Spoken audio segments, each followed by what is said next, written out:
Chapter 11 Southern Sudan, 2008. After the two men left the village, the task of clearing more of the land between the trees began. It was very hard work. The smaller trees and bushes had to be burned or uprooted. The long grass had to be scythed and hoed under. It was dangerous work, too, as poisonous snakes and scorpions hid in the grass. Naya was still making the 2 daily trips to the pond. Each time she returned, she could see that slowly but surely the patch of cleared earth was growing larger. The earth was dry and rock hard. Naya felt puzzled and doubtful. How could there be water in such a place? And when she asked Depp that question, he shook his head. She could see the doubt in his eyes, too. Southern Sudan and Ethiopia, 1985. They buried Uncle in a hole about 2 feet deep, a hole that had already been made by some kind of animal. Out of respect for him, the group walked no more that day, but took time to mourn the man who had been their leader. Salva was too numb to think, and when thoughts did come to him, they seemed silly. He was annoyed that they would not be able to eat after all. While the men had been looting the group, more birds had arrived and pecked at the roasted stork until it was nothing but bones. The time for grief was short, and the walking began again soon after dark. Despite the numbness in his heart, Salva was amazed to find himself walking faster and more boldly than he had before. Mariel was gone. Uncle was gone too, murdered by those Nuer men right before Salva's eyes. Mariel and Uncle were no longer by his side, and they never would be again.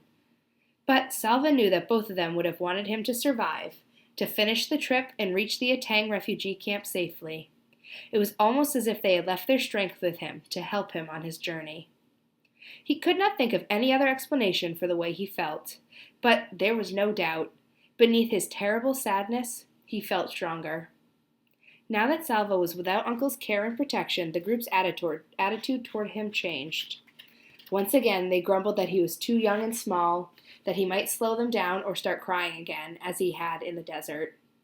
No one shared anything with him, neither food nor company. Uncle had always shared the animals and birds he shot with everyone in the group.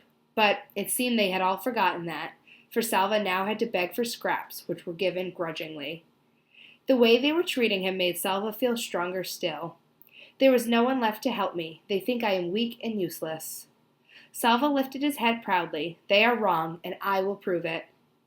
Salva had never before seen so many people in one place at the same time. How could there be this many people in the world? More than hundreds. More than thousands. Thousands upon thousands. People in lines and masses and clumps. People milling around, standing, sitting, or crouching on the ground, lying down with their legs curled up because there was not enough room to stretch out. The refugee camp at Atang was filled with people of all ages. Men, women, girls, small children, but most of the refugees were boys and young men who had run away from their villages when the war came. They had run because they were in double danger. From the war itself and from the armies on both sides. Young men, and sometimes even boys, were often forced to join the fighting, which was why their families and communities, including Salva's schoolmaster, had sent the boys running into the bush at the first sign of fighting. Children who arrived at the refugee camp without their families were grouped together, so Salva was separated at once from the people he had traveled with. Even though they had not been kind to him, at least he had known them. Now, among strangers once again, he felt uncertain and maybe even afraid. As he walked through the camp with several other boys, Salva glanced at every face he passed. Uncle had said that no one knew where his family was for certain. So wasn't there at least a chance that they might be here in the camp?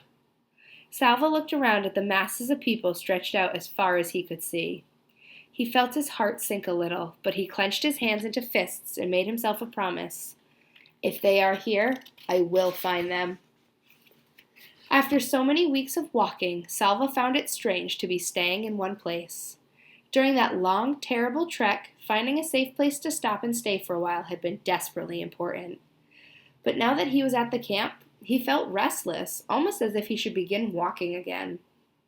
The camp was safe from the war. There were no men with guns or machetes, no planes with bombs overhead.